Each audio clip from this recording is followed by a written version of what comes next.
Salam alaikum l'équipe, ça va ou quoi? Bien ou quoi? L'équipe, nouvelle vidéo, débrief du match FC Barcelone, Valence. C'est un match de foot ou un match de tennis qu'on a regardé.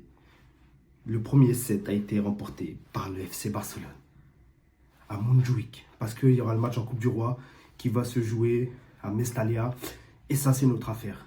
Non, bon, trêve de plaisanterie. On va revenir au match les gars, et il y a beaucoup, mais beaucoup de choses à dire sur ce match. Mais quel match, en dehors du résultat.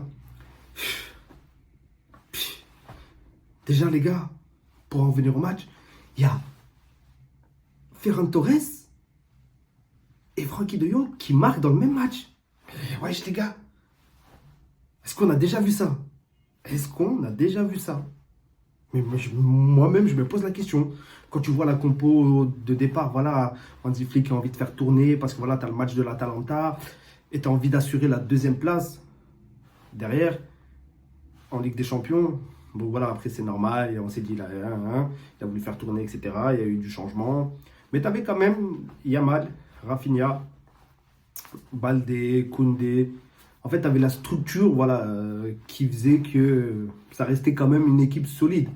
Tu as Eric Garcia aussi qui a pris ça. Mais Eric Garcia, franchement, très bon match de sa part. Solide. Solide défensivement. Je ne sais même pas commencer par quel joueur. Tellement même Frenkie de Jong, il m'a épaté. Et c'est la première fois que j'ai envie de bien parler de Frenkie de Jong. Et c'est très rare, les gars. C'est super rare que moi, j'ai envie de parler bien de Frenkie de Jong. Mais là, il a fait un match, voilà, il faut dire ce qui est. Déjà, quand il rentre contre le Benfica, il t'a apporté un plus. Je ne sais pas s'il n'était pas rentré, est-ce que le Barça aurait gagné? Parce que c'est vrai qu'au milieu de terrain, il t'a quand même ramené un truc face à Benfica. Il faut se dire ce qui est. Et là, il est titulaire, il marque. Quel but il marque? Parce que quand tu vois, Yamal, déjà, voilà, il fait une passe, mais ce gamin, Lamine, pour moi, il n'a pas fait un top match. Hein. Mais j'avais l'impression qu'il s'entraînait à tester des nouveaux gestes. Il voulait en fait s'attribuer un nouveau style de jeu, on dirait, dans ce match-là. Il s'entraînait contre des papas, mais lui, c'était un entraînement. Pour Lamine, c'était un match d'entraînement. Il a voulu, à un certain moment, il voulait trop marquer. Mais voilà, dans ce match-là, pour moi, j'avais l'impression que, ouais, il testait ses skills. Pour voir si, voilà, ouais, si je refais ça. Il a testé des passements de jambes, des trucs. Des petits ponts, équipe, mais quel joueur, les gars. Il a 17 ans. 17 ans. Putain, mais quel joueur, ce joueur. Mais c'est incroyable. Et pour en venir voilà, au but de Frenkie de Jong, je crois que tu as Rafinha et Ferran qui te font l'appel. Et c'est ça qui était bien avec le milieu de terrain du Barça face à Valence. Et ça veut dire que voilà, les défenseurs, ils sont focus sur les deux. Et tu as De Jong qui vient de derrière en tant que milieu de terrain. Et voilà, il a pris le rôle de neuf parce que les deux autres, ils ont fait l'appel. Et lui, tac, sur le centre, il récupère, il coupe le ballon. Et on parle de Lamine Yamal et tout. Mais les gars, j'ai oublié. Koubarsi.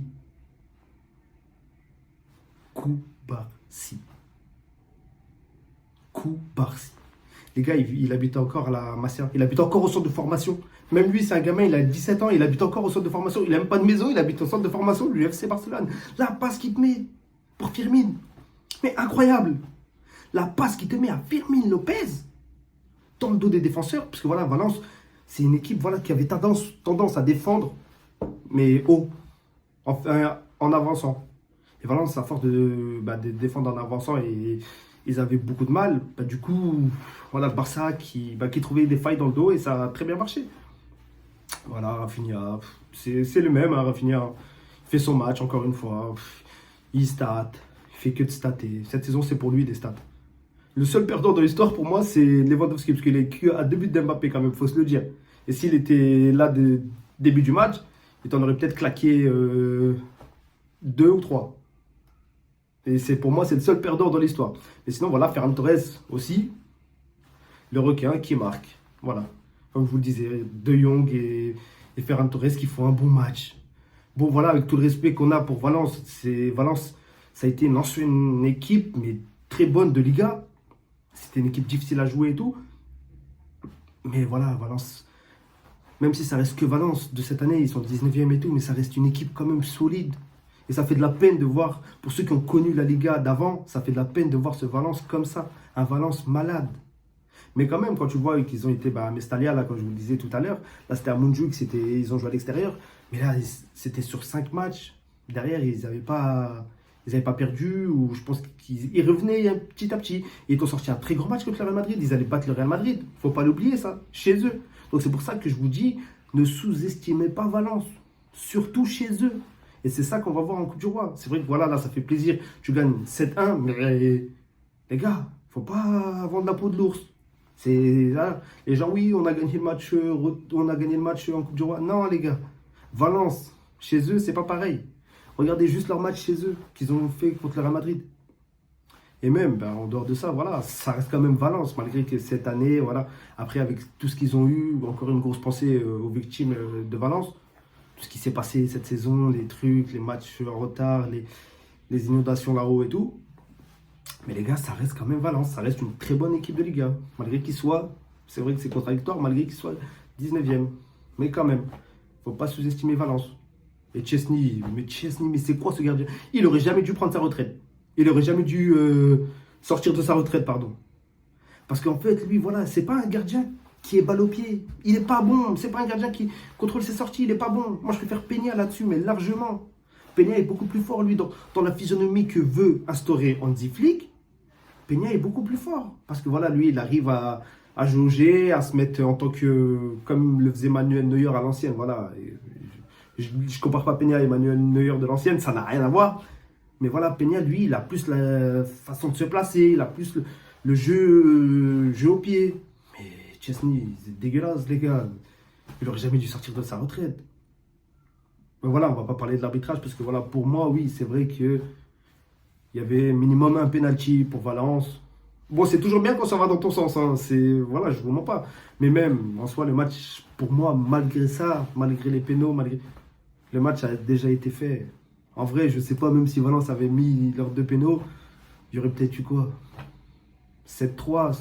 En vrai, ça changerait à la donne, parce que quand tu vois que le match, comment il a commencé, le Barça, franchement, honnêtement, ils ont bouffé Valence. Et le Barça en Liga, c'est tout ou rien. T'as du mal contre Malaga, tu souffres, t'es là, nanana, tu perds contre Las Palmas, c'est tout, nan, et tu gagnes 7-1 contre Valence. En Liga, franchement, Barça, c'est tout ou rien. T'as jamais gagné avec des petits scores normaux, et des fois, t'as du mal contre les petits. Et là, tu torpilles Valence 7-1. Et les gars, faut pas oublier, Hansi Flick, là, mentalité allemande, c'est déjà 101 buts, les gars, cette saison. C'est incroyable ce qu'il fait. Toujours vouloir aller de l'avant, toujours vouloir marquer, toujours. En tout cas, les gars, chapeau au FC Barcelone. Et ça fait plaisir, voilà, même si, voilà, tu restes quand même 3e à 7 points derrière le Real Madrid, mais les résultats en soi, voilà, ça fait plaisir. Et surtout, il ne faut pas oublier, ça faisait 3 matchs quand même à la maison, je crois que tu ne gagnes pas. Donc ça, il ne faut pas l'oublier aussi, voilà. C'est bon pour la confiance. En Liga, en tout cas, voilà, ça faisait 3 matchs à la maison que tu ne gagnais pas. Et là-bas, tu gagnes Valence, 7-1. Donc ça va te remonter un petit peu la confiance, etc. En tout cas, voilà l'équipe, hein. Moi, j'ai dit tout ce que j'avais à dire. Chapeau à mon équipe, chapeau FC Barcelone. Et les gars, on se retrouve là après pour une vidéo de tirage au sort de la CAN. Les gars, en tout cas, n'hésitez pas. Faites comme d'hab, les gars. Abonnez-vous en balle, partagez, commentez, likez. Allez, salam alaikum l'équipe.